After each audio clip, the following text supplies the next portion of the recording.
is with us now. So Mr. Trump in the White House, Mrs. May probably just went through the biggest self-inflicted and unnecessary wound in modern British politics. Is the Anglosphere in decline under these two? I thought the Anglosphere was in decline for the last 20-30 years, and I've allowed myself a brief moment of optimism from last year's referendum until now. For these reasons, I think the Anglosphere has been in decline, Britain and America, the West, the English-speaking world, because of a profound demoralisation, which I would date to the end of the Second World War. As a result of which Europe lost its belief in itself, as it believed that it had to be saved from itself. Britain ended up, at the end of the war, bankrupt, in hock to America, lost the empire. Its elites were demoralised, were then vulnerable to a whole slew of anti-Western ideologies, which destroyed our education system, which told us that we didn't have a national identity, we had to be multicultural, and so on.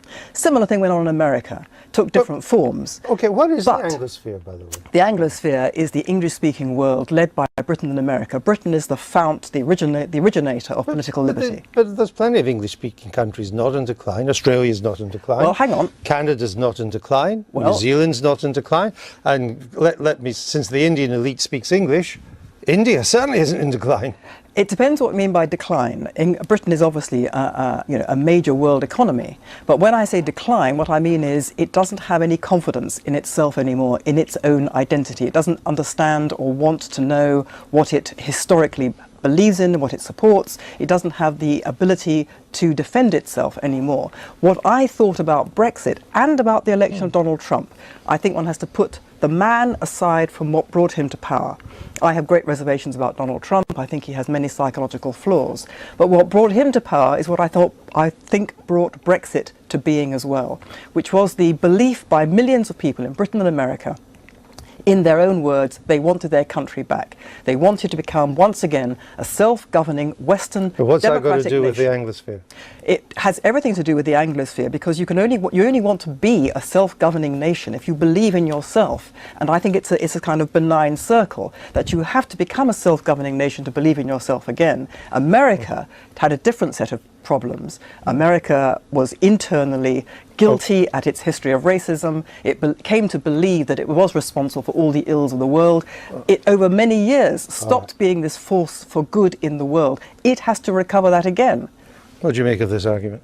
I think Melanie is fundamentally right. I think there is something peculiar and particular about the United States and Britain and the way in which representative government has formed in those two places. Magna Carta is thought to be our inspiration, but actually Magna Carta is even more the inspiration of the United States. There was a point at which they kind of overtook us. But I think we do have a particular view about representative democracy. And in 1941, there were 11 democracies in the world, and there are now, I think, about 105. They're all rather young, including ours and including the United States.